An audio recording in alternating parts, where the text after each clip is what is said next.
বিশেষ করে 14 সালের পর থেকেই বলতে গেলে 2010 সাল থেকে হয়েছে, 10 সাল থেকে এটা হয়েছে। আমরা অধিকার যখন কাজ করি, ক্রসফাইনে আমরা কাজ করতাম। 2010 সালে যখন চট্টগ্রামে 3 জন চেয়ারম্যানকে তুলে নেওয়া গেল, বোয়ালখালীর বাঁচা চেয়ারম্যান, রাউজানের চাপের চেয়ারম্যান, তখন অধিকার থেকে একটা সভা আয়োজন করলাম আমরা। আদিলুর রহমান খান ওই সভায় আসছিলেন, উনি প্রিসাইড করছেন এবং অতিথি ছিলেন, প্যানেলে অতিথি ছিলেন তখন মাহিউদ্দিন খান বাদল। আমরা 11 সালের সেপ্টেম্বরে এই অনুষ্ঠানটা আমরা করছি চট্টগ্রাম আগ্রাবাদ হোটেলে। প্রত্যেক রাজনৈতিক দল ওখানে উপস্থিত ছিল, আওয়ামী লীগ ছিল, বিএনপি ছিল। আমরা বললাম যে সামনে আমাদের অধিকার থেকে বলা হলো যে সামনে গম বাড়বে, ক্রসফায়ার কমবে। এটা একটা কারণ আছে। কারণ ছিল যে ক্রসফায়ার করলে ওই লোকটার পরিচয় পাওয়া যায়, কারা নিয়ে গেছে ক্রসফায়ারকে এটা জানা যায়, আন্তর্জাতিক মহল একটা পছন্দের চাপ তৈরি হয়। হ্যাঁ, তখন ওরা গমের পর্যায়ে চলে যায় যে গম করলে আর লোকটার হদিস পাওয়া না গেলে কেউ অভিযোগ। গুম শব্দটা তো অপহরণ। হ্যাঁ, অপহরণ না, এটা এনফোর্স ডিসঅ্যাপিয়ারেন্স বলে। আচ্ছা। তখন এই শব্দটা নিয়ে একটা সংকট দেখা দেয়। এটা অনেকে বলছে অপহরণ, অনেকে বলছে না মুক্তিপণ না, এটা বলছে যে এটা জোর করে গাইড করছে, এরকম বলছে। ঢাকা অধিকার উদ্যোগে একটা মিটিং হলো, এখানে কি শব্দটা কি ব্যবহার করা যায়, বাংলা শব্দ। এটা হচ্ছে ইংরেজি হচ্ছে এনফোর্স ডিসঅ্যাপিয়ারেন্স, এটা বাংলা হচ্ছে অরূপিত অন্তর্দান। আচ্ছা, জোর করে অন্তর্দান করা। তখন ফরহাদ মজা ছিল, ফিয়াজ করিম ছিল ওই মিটিংয়ে। আমরা ব্রাক নিউজে মিটিং করলাম, সারা বাংলাদেশ থেকে সাংবাদিকদের ডাকা হলো। আমরা বললাম যে কেউ বললো গায়েব, কেউ বললো যে গুম। তখন সর্বসম্মতি গুম শব্দটা ব্যবহার করার জন্য আমরা অধিকারে এই উদ্যোগটা নিয়েছিলাম। এটা পরবর্তীতে আমরা জোর করে অন্তর্দান না বলে আমরা গুম শব্দটা ব্যবহার শুরু করলাম। এরপরে ইতিহাস জানেন, আমাদের অধিকারের লাইসেন্স বাতিল 13 সালে, তারপরে আমাদেরকে সাজা দিল 2 বছরের। এভাবে আমরা গত বছর এমন দিন আমাদের পরিচালক নাসিরুদ্দিন আলান এবং প্রতিষ্ঠা সেক্রেটারি আদিলুর রহমান এই সময় জেলে ছিলেন। আজকে উনি রাষ্ট্র ক্ষমতার সুযোগ পেয়েছে ছাত্রদের আন্দোলনের কারণে। ছাত্র যে আন্দোলন না করলে মানুষের মুক্তি পেত না। পুলিশের আচরণটা দেখেন কীভাবে ছিল, ওরা অপরাধ করছে বলে পালিয়ে গেছে পুলিশ, যে ক্ষতি পালিয়ে গেছে, এদেরকে কাউকে তো পালিয়ে যেতে বলে নাই। ওরা পালাইছে নিজেদের অপরাধ বোধ থেকে। ওরা জানো যে আমি জয়েন করলে আমার অপরাধের বিচার হবে, তারা এই সরকারের নির্দেশেই অপরাধগুলো করছে। আবার প্রকৃত পুলিশ যারা তারা অনেকে রয়েছে। আমি একটা কথা বলি, অনেকে বলে যে এই ছাত্ররা কী করবে, ছাত্রদের কেন কথা শুনবে। ক্ষুদিরাম এই কিশোর বয়স ছিল, সে কিন্তু বিতাড়িত করতে 1908 সালে এই একটা বোমপিন করছিল ওই ইংরেজদের গাড়িতে, এই কারণে তার ফাঁসি দেওয়া হয়। একইভাবে নজরুল, আপনি কিছুক্ষণ আগে বিদ্রোহী কবিতা বললেন, এই বিদ্রোহী কবিতা, এই যে একটা 22 বছরের ছেলে বিদ্রোহী কবিতা লিখছে, এখানে সব রাষ্ট্রের কথাই লিখছে, মানুষের অধিকারের কথাই বলছে। আজকে আমাদের ছেলেরা এই যে জুলাই বিপ্লব যেটা হয়েছে, 36 জুলাইয়ের বিপ্লব আমরা স্বাধীন হয়েছি, 36 দিনের একটা বিপ্লবে, তারা কিন্তু নজরুলের গানগুলো বেশি ব্যবহার হয়েছে। আপনি দেখবেন বিভিন্ন দেয়ালিকায় এবং মিছিলে নজরুল গানগুলো ব্যবহার হয়েছে। যে নজরুল 100 বছর আগে লিখছে, এই নজরুল এখনো চেতনা জাগায়। কেন জাগায়? মানুষের অধিকার, সে অধিকার বঞ্চিত ছিলাম বলে নজরুল গানগুলো এখানে কবিতাগুলো এসে প্রযোজ্য ছিল। এই জন্য আমাদের ছাত্ররা এটা ব্যবহার করছে। তাদের বয়স এসে নজরুল বয়স, ক্ষুদিরামের বয়স, বাঘাযতীনের বয়স, 1500 বাঘাযতীনের কে সমুদ্র মারা যায়, বাঘাযতীনের বয়স। তখন নজরুল বাঘাযতীন মারা যাওয়ার পরে ক্ষুদিরাম মারা যাওয়ার, তখন গর্ব রাজনীতি শুরু হয়, তারা প্রকাশ্যে রাজনীতি আসছে না ভারতের যারা আন্দোলনকারী। তখন নজরুলের প্রথমে বিদ্রোহী কবিতা লেখে মানুষকে জাগাতে চেষ্টা করছে। এই যে বিদ্রোহী কবিতার মেইন বিদ্রোহী কবিতা 21 সালের ডিসেম্বরের শেষ সপ্তাহে, মাসের শেষ সপ্তাহে 26-27 তারিখে এটা লিখছে এই কবিতাটা। তাহলে আমাদের এই শিশুরা যে আমাদের বাচ্চা যে আন্দোলনটা করছে, সেই নজরুলের বয়সে করছে তারা। এই জন্য এই আন্দোলনকে কখনো ছোট করা যাবে না। এটা অনেক বড় মাপ। আমরা স্বাধীনতা পেয়েছি ভৌগোলিকভাবে 71 সালে। আমরা মানুষ এই আন্দোলনের মাধ্যমে আমরা একটা স্বাধীনতা স্বপ্নদী ব্যক্তি মানুষ কতটুকু স্বাধীন হতে পেরেছি। আমি আরও এখানে বলবো, আমাদেরকে তারা নাগরিক ভাবে নেই, তারা আমাদেরকে জনগণ ভাবত, প্রজা ভাবত। এই জন্য আমাদের উপর অনেকগুলো চাপিয়ে দিত এই বিগত 16 বছরে। গণতান্ত্রিক ধারায় কি তারাই আসলে- ছিল না গণতন্ত্রের অস্তিত্ব ছিল না। যে বিএনপিকে শুধু জেলে ঢুকায় বাইর করে, এমন তাদের প্রধান নেত্রীকে জেল দিয়ে দেয়, একটা সামান্য বিষয় নেই। এবার ট্রাক দিয়ে আটকে দিয়ে তাকে বের হতে না হওয়ার জন্য। এগুলো হচ্ছে জবরদস্ত বল প্রয়োগের মাধ্যমে গণতন্ত্রকে প্রতিহতার চেষ্টা করছে। আমাদের শিশুরা সেই স্বপ্ন দেখাচ্ছে আমাকে। যারা প্রাণ দিয়ে গেছে তারা সেই প্রচলিত আইনের যে ধারাগুলো ছিল, যে সংবিধানের যে অংশগুলো ছিল, এগুলোর বিরুদ্ধে তো তারা প্রতিবাদ করছে, তারা প্রাণ দিচ্ছে। আমাদের মুগ্ধ প্রাণ দিল, সাইড প্রাণ দিল, তারা তাই উঠে আসবে না। এই সংবিধান ধারাগুলো নিয়ে এখন সরকার ক্ষমতায় আছে। আমি এখানে বিপ্লব করি, এই ধারাগুলো নিয়ে কেন সরকার থাকবে? এই ধারাগুলো চেঞ্জ করা যায় না? পাকিস্তান স্বাধীন হওয়ার পরে 9 সংবিধান ছিল না, 47 স্বাধীন হয়, 56 সংবিধান সৃষ্টি হয়। তখন তো সংবিধান ছাড়া পাকিস্তান চলছে, পূর্ব পাকিস্তানও চলছে, পশ্চিম পাকিস্তান সংবিধান ছাড়া। এখন সংবিধান রাষ্ট্র কেন চলতে পারবে না? ধন্যবাদ। ধন্যবাদ। আপনার কাছে আবার ফিরে আসবো আমরা একটু মোহাম্মদ সাজ্জাদ উদ্দিন ভাইয়ের কাছ থেকে জানতে চাইব যে এই যে আমরা মানে 36 জুলাইয়ের মধ্য দিয়ে আমরা যে স্বাধীনতাটা অর্জন করলাম, এটার বেশ কিছু অর্থবহ আলোচনা করেছেন ওসমান ভাই। আমি আপনার কাছ থেকে জানতে চাচ্ছি, এই যে ছাত্র জনতা আমাদেরকে যে একটা নতুন স্বাধীনতার পথ দেখালো, আপনার দৃষ্টিকোণ থেকে এটা আপনার কাছে কেমন লাগছে? ধন্যবাদ। অ্যাকচুয়ালি ছাত্ররা এবং যে বিপ্লবটা করলো, অ্যাকচুয়ালি এটা এক ধরনের বিপ্লব আর কি। আর বিপ্লবে একটু মনে করেন যে একটু ম্যাসাকার একটা শব্দ আমাদের ভাইয়া বলেন সবসময়, যে এটা টুকটাক হবে, হ্যাঁ, কিছু 10% 20% কিছুটা আপনার এই যিনি প্রতিরোধ আর কি, অন্যায়ের যে প্রতিরোধ, অন্যায়ের বিরুদ্ধে সেটা করতে গিয়ে 10% একটু এদিক ওদিক হবে, যেটাকে অনেকে এটা একটু করে একটু ফেব্রিকেটিং করে দেখাতে চায় আর কি। অ্যাকচুয়ালি এটাই জারি থাকবে এবং এটাই নিয়ম। কারণ এখনো ছাত্ররা মারা যাচ্ছে, প্রতিদিন আহত ছাত্ররা মারা যাচ্ছে। তো এই দৃষ্টিকোণ থেকে অ্যাকচুয়ালি আমরা এখনো মনে করি এটা জারি অবস্থায় আছে আর কি। তো আমরা নতুন বাংলাদেশ যে জিনিসটা আসলে এখন নতুন, তো আমাদের সরকার গঠিত হয়েছে, আমি ওই দিকটাই ফোকাস করতে চাচ্ছি। যে বর্তমান যে গভর্নমেন্ট স্টার্ট হয়েছে, আমাদের সবচেয়ে যে ব্যক্তিত্ব গ্রহণযোগ্য, সর্বজন এবং ইন্টারন্যাশনালি এবং আন্তর্জাতিকভাবে গ্রহণযোগ্য আমাদের প্রধান উপদেষ্টা ডক্টর ইউনূস সাহেব, আমাদের চট্টগ্রাম।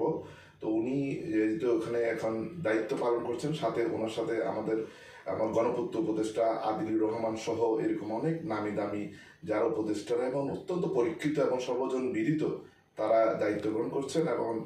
এবং আমরা দেখছি তাদের দায়িত্ব গ্রহণের পর তাদের জিনিসগুলো, যে পরিচালনার যে জিনিসগুলো, সবকিছু একটা মানবাধিকার ধর্মী একটা চিন্তা চেতনা থেকে তারা এগিয়ে যাচ্ছেন। আর এখন অ্যাকচুয়ালি আমাদের পুনর্গঠনের একটা সময়। তো এক্ষেত্রে ছাত্রদের যে একটা আকাঙ্ক্ষা, সেটাকে আসলে সর্বাগ্রে এই জিনিসটা চিন্তা করা হচ্ছে আমাদের নীতি নির্ধারণ মহল থেকে, এবং এটা আমরা ফিল করি। অ্যাকচুয়ালি নতুন প্রজন্ম খুব দ্রুত আমলাতান্ত্রিক জটিলতা থেকে বেরিয়ে ওয়ান স্টপ সার্ভিসের দিকে ওরা চিন্তা চেতনাটা রাখছে এবং দ্রুত সমাধান এই জিনিসটা আশা করছে। ব্রিটিশ আমলের যে এই যে আমলাতান্ত্রিকতা, এইসব থেকে আসলে বেরিয়ে আসাটা, এটা আমাদের যুগের চাহিদা। এবং ইয়াং মানে ওই সময় যে ব্রিটিশদের যে আইন কানুন, ওগুলো এখনো রয়ে গেছে, অনেক ক্ষেত্রে বলবৎ দেখা যাচ্ছে। কারো কোনো অফিসারের পিছনে 4-5 জন পেয়াদা, তারপর মালি, এগুলো এখনো রয়ে গেছে ব্যাপারগুলো। অথচ এগুলো প্রয়োজন নেই বর্তমান যুগের চাহিদায়, যেটা বাজেটকে আসলে আমাদের করা দরকার, কাটল করে এগুলোকে একটা কল্যাণমুখী এবং মানবাধিকার ধর্মী রাষ্ট্র গঠনের দিকে যাওয়া উচিত। ও অযথা বাজেট ব্যয় করা, শিক্ষা ক্ষেত্র বলেন, দেখা যাচ্ছে এমন কিছু সাবজেক্ট পড়াশোনা করানো হয় যেখানে কোনো প্রয়োজনই নেই ওই সাবজেক্টের। বর্তমান যুগের প্রেক্ষাপটে প্রায় 30% সাবজেক্ট এখন আসলে প্রয়োজন। আমরা চট্টগ্রাম বিশ্ববিদ্যালয়, ভাইয়া চট্টগ্রাম বিশ্ববিদ্যালয়, আমরা দেখছি কিছু সাবজেক্ট আছে যেগুলো আসলে প্রয়োজনই নেই। আবার কর্মমুখী শিক্ষার দিকে নজর দেওয়া দরকার। তো সব মিলে আসলে নীতি নির্ধারণী মহল যারা আছেন, তারপর সর্বদিক বিবেচনা করে আসলে সময় দিতে হবে যে মাস্টার প্ল্যান করে ওনারা যে দেশটাকে নিয়ে যাবে। অনেক সর্বাঙ্গে যেহেতু ক্যান্সার হয়ে গেছে, সেটা আপনার মুক্ত হতে হলে তাদেরকে আসলে পরিপূর্ণ একটা ভালো সময় দিয়ে, সংস্কার কাজ যদিও শুরু হয়েছে, আরও অনেক সংস্কার প্রয়োজন। তো আমি মনে করি এগুলো এগিয়ে যাওয়ার জন্য আমরা একটু সময় দিতে হবে। আবার সিভিল সোসাইটি এবং ছাত্রদের যে এটা সবসময় জারি রাখতে হবে। কারণ এটা যদি আমরা জারি না রাখি, তাহলে জিনিসটা মনে করেন আবার পূর্ব অবস্থায় ফেরত দিলে এটা আমাদের এটা দুঃখজনক হবে। কারণ আর পরিবর্তনটা আমরা পেলাম না।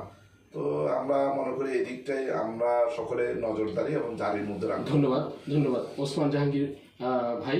আমি আপনার কাছ থেকে আরেকটা বিষয় জানতে চাই যে গুমের যে কথাটা বললেন, এটা তো আসলে দীর্ঘদিন যে গুম যারা হয়েছে তাদের অনেকের হদিস পাওয়া যাচ্ছে না, তাদের পরিবারবর্গ মানবতার জীবনযাপন করছে না পেয়ে তারা নিরাপত্তাহীনতায় আছে। এই বিষয়টা আরেকটু যদি আপনি আমাদেরকে বলতেন যে আসলে বর্তমান প্রেক্ষাপটে অধিকার যে মানবাধিকার যে সংগঠনটি আছে এই বিষয় নিয়ে কতটুকু কাজ করছে? আমরা আমাদের হিসাব অনুযায়ী 778 জন এরকম যারা গুমের শিকার। গুমের একটা সংজ্ঞা আছে, সংজ্ঞাটা হচ্ছে যে কোনো রাষ্ট্র বাহিনী কোনো পরিবারের কোনো সদস্যকে নিয়ে গেলে পরিবারের দাবি থাকে যে ওটা সরকারি বাহিনী নিয়ে গেছে এবং 24 দিনের ভিতর তাকে কোর্টে প্রেরণ করে নেয়, এবং যারা প্রত্যক্ষদর্শী তারাও যদি বলে এটা সরকারি বাহিনী নিয়ে গেছে, তখন আমরা একটা গুম বলি। গুমের যে আয়নাঘরগুলো ছিল ওখান থেকে অনেকে আসছে, তাদের সাথে আমরা কথা বলছিলাম। তাদের যারা বাস্তব যে তারা এখানে, যেমন মাইকেল সাকমা বলছে যে সেই সরকার পতনের 4 দিন পরে তাকে এখানে পাওয়া যাচ্ছে। তার জন্য আমি মানববন্ধন করছিলাম প্রেস ক্লাবের সামনে। আমরা চট্টগ্রামে 7 জনের মতো গুমের শিকার আছে যাদের পরিবার আমাদেরকে জানাইছে, তাদেরকে আমরা পেয়েছি। আর অনেকে আছে অনেকে জানাই নেই, যা হয় স্যার খোঁজ দেওয়ার দরকার নেই, যেহেতু এই যে গুমের পরিবারকে বিভিন্নভাবে সরকার চাপে রাখছে যা তার কোনো অভিযোগ না করে। এখন মাইকেল সাকমা বলছে যে সে সবসময় চিন্তা করতো হাসিনার বয়স 75, আর কতদিন পর সে মারা যাবে, মারা গেলে আমি সেই আয়নাঘর থেকে বেরোতে পারবে। আর আয়নাঘরের যেই পরিবেশটা, এখানে আলো নাই, তারপরে একটা ঘরে একজন লোক, 2 জন নাই, একজন লোক, কিন্তু পাশে অনেকগুলো ঘর ছোট, এদিকে 3 হাত 4 হাত ঘর, ওখানে শুইতে হবে।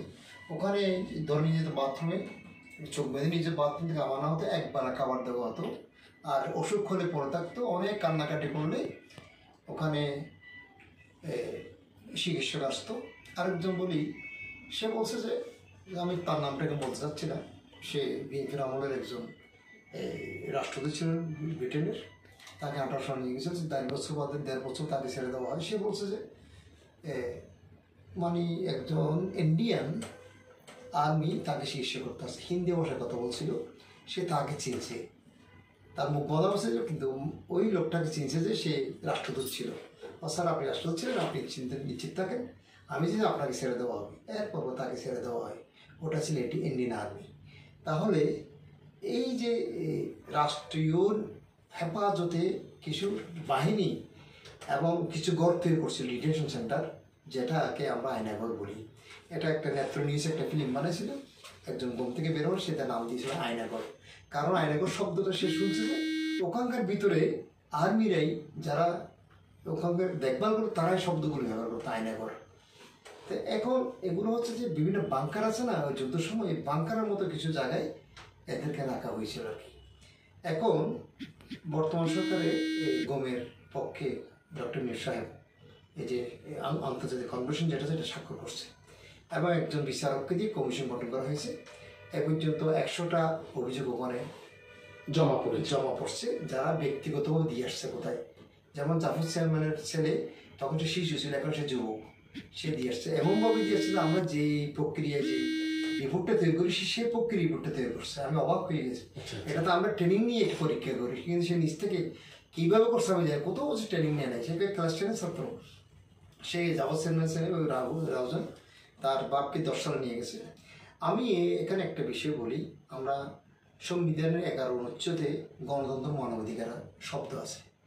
যেখানে গণতন্ত্র থাকবে সেখানে মানবাধিকার থাকবে, যেখানে মানবাধিকার থাকবে না সে গণতন্ত্র থাকবে না। আসলে সংবিধানের অনুচ্ছেদ সরকার অ্যালাউ করেনি, মানেনি।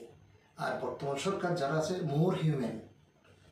মোর হিউম্যান অতিমাত্রায় তারা মানবিক, যার কারণে সবাই মিছিল করতে পারছে, সবাই তাদের প্রতিবাদ করতে পারছে। 16 বছর যা পারেনি, তাদের দাবি দেওয়াগুলো বলার মতো যে কোনো ব্যক্তি তার দাবি দেওয়া করতে পারবে। এবং সেনাবাহিনীকে মেরে বলছে, ওখানে কিন্তু ম্যাসাকার করে নেই তারা, ম্যাসাকার করে নেই, সেনাবাহিনী পাল্টা প্রতিশোধ নেয় নাই, তাকে আইনি প্রক্রিয়া হয়েছে, আসামিগুলো আস্তে আস্তে ধরা হচ্ছে, আজকে একজন ধরা গেছে। তাহলে ভাই যেটা বলছে এটা হচ্ছে বিপ্লবের একটা ধরন, যে কোনো বিপ্লব হলে বিপ্লবের দীর্ঘমাত্রার একটা প্রভাব বিস্তার করে। এই প্রভাবটা সময় কিছু ঘটনা ঘটে। এই ঘটনাগুলো সীমিত আকারে। এটা ছিল নিরস্ত্র মানুষের বিপ্লব, 31 সালে সশস্ত্র মানুষের বিপ্লব। 31 সালে দেশ স্বাধীন হওয়ার পরে মুক্তিযোদ্ধারা অস্ত্র জমা নেয় 71 সালে। হ্যাঁ, তখন গর্ব ডাকাতি হচ্ছিল। তখন শেখ মুজিব বলছো যে তোমরা অস্ত্র জমা দাও। অস্ত্র জমা দেওয়ার জন্য বলছে, কিছু অস্ত্র জমা কিছু দেয়নি। উনি এটাকে এই মুক্তিবাহিনী নিয়ন্ত্রণ করার জন্য একটা রক্ষী বাহিনী গঠন করে, ফেরাল একটা বাহিনী গঠন করে। কিন্তু 2 বছর ধরে এটা চলে। আসলে একটা রেস্ট থেকে যায়, যে কোনো বিপ্লবের রেস্ট থেকে যায়। আর 90 যেটা বলছে, আমি শেষ করতেছি, 90 সালে যায় 9 বছর স্বৈরাচার পতনের পরে বিএনপির 7 দল, আওয়ামী লীগের 15 দল, বামের 5 দল এবং জামাতের 1 দল, এই দলগুলো এরশাদ পতন জন্য কাজ করছিল। এরশাদ পতনের পরে অন্তর্বর্তী সরকারের অধীনে নির্বাচন, প্রত্যেক দল নির্বাচন, অবাধ সুষ্ঠু নির্বাচন 91 সালে। ওই নির্বাচনে বিএনপি গভর্নমেন্ট ক্ষমতা আসে। তখন তারা মাগুরা নিয়ে কথা বলে, এরপরে তত্ত্বসর গঠন করলো কে, খালেদা জিয়া। এরপর তত্ত্বসর অধীনে নির্বাচন, এখানে খালেদা জিয়ার পতন হয়, মানে ফরাজিতে পতন হয়, ফরাজিতে হয়। তখন আওয়ামী লীগ সরকার গঠন করে। আবার 1 সালে নির্বাচন হয়, আবার বিএনপি ক্ষমতায় আসে। আবার 6 সালের নির্বাচন হওয়ার কথা, 9 সালে হয়, হ্যাঁ, তখন আবার আওয়ামী লীগ ক্ষমতায় আসে। এই যে 20 বছরের প্রক্রিয়াটা কেন থাকলো, সুস্থ দ্বারা কেন থাকলো, গণতান্ত্রিক একটা হচ্ছে যে ওই এরশাদ পতনের যে মেসেজটা ছিল, যে রূপান্তর সমাজে যে মেসেজটা ছিল, এই মেসেজটা চর্চা করছে প্রতিটি রাজনৈতিক দল। এবার যদি কোনো সরকার আসে, আগামী আরো 20 বছর ধরে এই প্রক্রিয়া থাকবে, সাধারণ মানুষের আকাঙ্ক্ষা প্রতিপালন করবে। ধন্যবাদ। আমরা শুনছিলাম ওসমান জাহাঙ্গীর ভাইয়ের কাছ থেকে যে এই যে একটা স্বৈরাচার, যে এরশাদ সরকারের পতনের পরে যে একটা নিয়ম নীতি ছিল, সেটাও এই সরকারগুলো ফলো করেছে। আমরা তো এই রাহুগ্রাস থেকে এখন মুক্ত। আমি আপনার কাছ থেকে আবারও জানতে চাচ্ছি যে বর্তমান যারা অন্তর্বর্তীকালীন সরকার রয়েছেন, তাদের কাছে আমাদের অনেক আশা, অনেক ভরসা। সব কিছু মিলিয়ে আমরা আসলে কেমন বাংলাদেশ দেখতে চাই? আমরা এখন যে নির্বাচন পদ্ধতি বা এই ব্যাপারগুলো আসবে সামনে, ঠিক আছে, আপনার এই জিনিসটা আমরা চাই যে এমনভাবে জিনিসটা হোক যাতে করে এটা সর্বদল গ্রহণযোগ্য এবং আমাদের 16 কোটি মানুষের কাছে যেন গ্রহণযোগ্য হয় পদ্ধতি। যেহেতু সংস্কার কমিটি হয়েছে নির্বাচন, আমাদের সুজনের যিনি আছেন, ওনার বদিউল মজুমদার সাহেব, ওনার যেহেতু নেতৃত্বাধীন এই কমিটি হয়েছে, আশা করি এমন একটা পদ্ধতি বের করবে যেটা সর্বজন গ্রহণযোগ্য হবে। এবং আমরা এটা নিয়ে প্রতি কিছুদিন পর পর বা 5 বছর, 20 বছর বা 25 বছর পর পর আবার সেই কষ্টদায়ক আন্দোলন, জনভোগান্তি, বিজনেস, ব্যবসা বাণিজ্য ধ্বংস হয়ে যাওয়া, বিভিন্ন ধরনের প্রোগ্রাম, এগুলো আসলে জনগণ আর দেখতে চায় না। অ্যাকচুয়ালি এখন স্থিতিশীল একজন নতুন যুবকের চোখে যে বাংলাদেশটা, সেই বাংলাদেশটা আমরা এখন অবস্থান করছি। এখন স্থিতিশীল একটা পরিস্থিতি সবসময় বিরাজ করা দরকার, তাতে করে অর্থনৈতিক যে রেগুলেশন তখন সেটা আসবে। আর যদি এইভাবে অস্থিরতার মধ্যে থাকে, তাহলে আমাদের অর্থনৈতিক চলে যাবে। তো আমরা এগুলো সবগুলো মিলে জানাচ্ছি Mohammad Sajjad Uddin, vice president SDG youth forum, এবং ওসমান জাহাঙ্গীর, ফোকাল পারসন, অধিকার মানবাধিকার সংগঠন এবং বিশিষ্ট সাংবাদিক। সুপ্রিয় দর্শক, আমরা একটি সমৃদ্ধশালী বাংলাদেশ চাই, আমরা দুর্নীতিমুক্ত বাংলাদেশ চাই, আমরা চাই এমন একটা বাংলাদেশ যেখানে সকলের কথা বলার অধিকার থাকবে। আর সেই সময়টা মনে হয় যে এখন প্রবাহমান। আমরা আমাদের দেশটাকে নিজ নিজ স্থান থেকে ভালোবাসি। দুর্নীতিময় সমসাময়িক বিষয় নিয়ে আলোচনা অনুষ্ঠান কেমন বাংলাদেশ চাই। শুভরাত্রি। ধন্যবাদ।